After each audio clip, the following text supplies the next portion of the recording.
welcome back to the OATI Energy Conference 2024 in Las Vegas. I'm John Engel, Editor-in-Chief of Distributech and Power Grid International, joined today by Hani Alarian, the Executive Director of Power System Technology Operations at CAISO. Thank you so much for joining me, Hani. Thank you. I'm honored. Well, we're talking a lot about OATI, obviously, because this is their customer event, but help me understand the relationship first between CAISO and OATI and how you're incorporating their technology. That's a good point. We started really about 10, 12 years ago. We used to have one application. We wanted improvement on it. And that's the time where I got hold of the OATI and we implemented a web-hosted solution for our tagging system. Since then, also we have our outage management system with them. Later in 2019, we started with CAISO became the reliability coordinator of the West. And we end up with WIT and ECC, another two applications from OATI. And now with FERC Order 881, we're moving into dynamic line rating or adjusted rating, and that is going live next year. You alluded to the FERC order. There have been a lot of consequential FERC orders in the last couple of years, and it's such a rapidly changing environment. CAISO's market footprint is expanding. The expectations of the grid operator have grown as well in terms of facilitating the energy transition. How critical are technology tools for executing on that mission? And clearly the relationship with OATI has grown throughout the years as those demands have changed as well. That is correct. The tools are very critical, especially with the latest FERC Order 881, because they required a lot of information for all the flow gates that comes every hour for the next 10 days, and that become a lot of volume.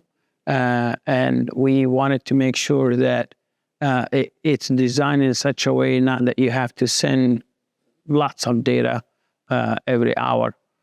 So it's actually made it a little bit more flexible.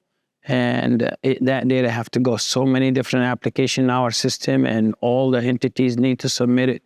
So it was more efficient and better to have a tightly coupled system.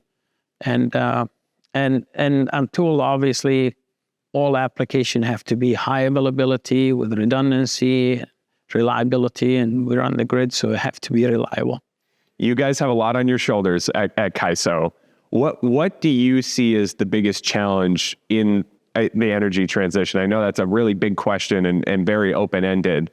But CAISO, again, serving as this kind of glue between so many different stakeholders, I think plays a really important but special role in making sure that we get to where we want to go. I think the most critical part is communication, and there is a lot of stakeholders. We're just part of it. There is a lot of government entity, vendors, customers, and all of us have to try to align and understand each other's point of view and try to align on solutions that is beneficial to all of us.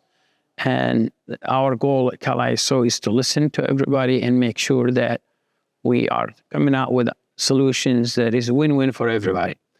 Historically, we've seen the utility and broader energy ecosystem that's very siloed, that we put our distribution folks in this bucket, we put our transmission folks in this bucket, markets are over there. Now, with a lot of these FERC rulings, 2222 being one of the most impactful, the lines between those groups have blurred significantly. And distribution needs to be able to communicate with transmission, needs to be able to communicate with both power and energy markets.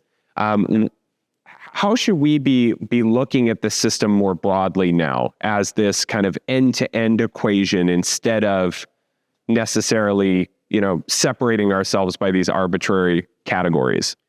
Well, there is jurisdiction in the end, and everybody have their own jurisdiction. I think the important part for CAISO is try to have stakeholders, communication, elaboration, collaboration.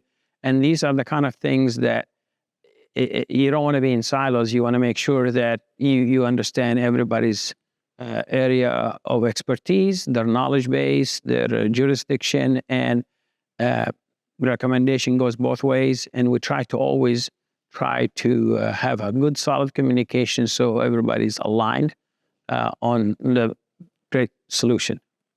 Your biggest personal challenge in your role, I know I asked you the big energy transition challenge, but even looking into your own niche, what is the biggest headache that you encounter on a day-to-day basis, and what do you do to counter it?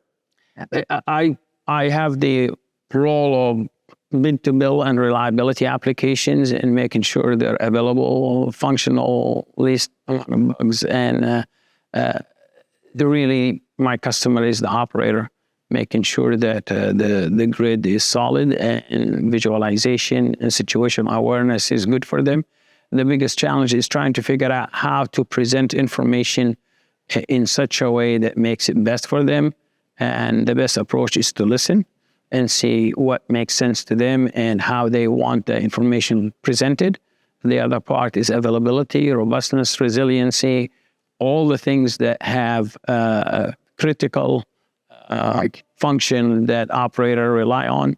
It's not like the old days. You can just say, I can run it without software or applications. It's really very complicated now. All the applications have to be there for them. Hani Alarian, thanks so much for joining me. Thank you.